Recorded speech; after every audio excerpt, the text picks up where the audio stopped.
In this tutorial, I'll walk you through using the camera tracker in Fusion to track some footage.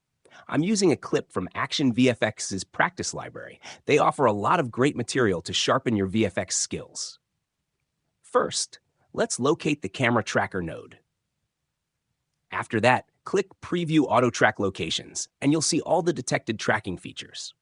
There aren't many features in this clip, so we need more to get a more accurate track.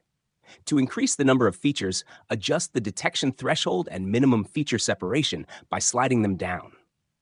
Now we have plenty of tracking points.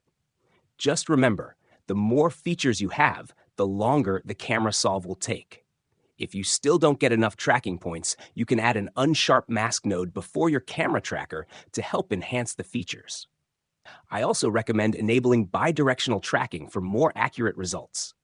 Now, click Auto Track.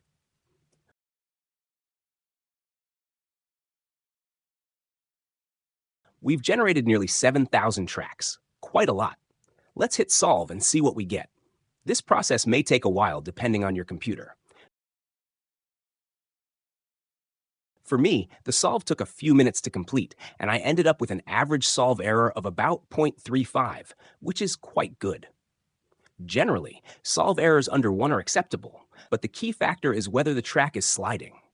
If your track isn't stable, we'll need to improve it. To reduce the solve error, apply track filters. Try increasing the minimum track length and decreasing the maximum track error and maximum solve error. For example, by increasing the minimum track length to 15 frames, I'm left with 3,584 of the 6,683 original tracks. I'll go ahead and delete the rest. Now I have around 2,000 tracking points remaining. I'll update the solve and see the results. The updated solve error is now 0.12, much better. Also, keep an eye on your focal length. Before updating my solve, it showed around 70 millimeters, but by reviewing the clip, I could tell that was wrong. After updating, the focal length now shows closer to 20 millimeters, which seems more accurate for this shot. Still, I'm not 100% sure of the exact focal length used. You can also input your camera information directly into the camera tracker for a more accurate track. There's a list of cameras provided where you can select the correct film gate. If your camera isn't listed, you should be able to find the information with a quick search on Google. If you know the lens's focal length, you can enter that here as well. This should give you a more precise solve. Just remember to disable Refine Focal Length under the Solve tab if you enter the focal length before solving the scene. Now, let's set the ground plane. Select the track points on the ground by holding Shift to select multiple points. In Nuke, you can simply right-click and set the ground plane, but in Fusion, we'll do it slightly differently. Under 3D Scene Transform, you can set the ground plane. Let me show you what I mean by looking at this in 3D space. You can see the ground plane is below our grid. Here's how we fix that. Click Unaligned, and then under Orientation, click Set from Selection. This sets your ground plane. I'm going to choose a point here to be my origin. Now that my origin point is at the center of the point cloud, I'll click Aligned.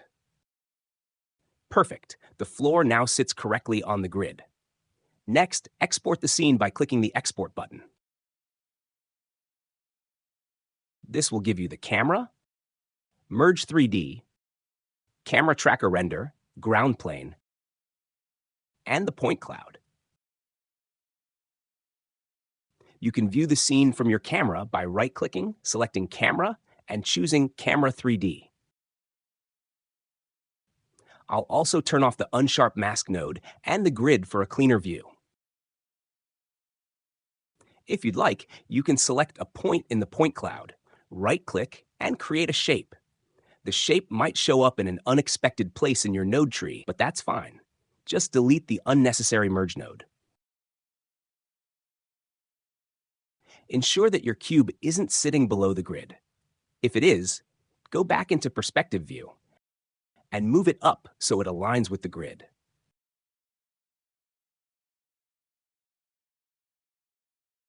Now that we've added a Render 3D node, you can see the cube within your scene. In the next tutorial, I'll show you how to use camera projection in Fusion, a powerful technique to remove or add elements to a scene, like adding graffiti to this pole.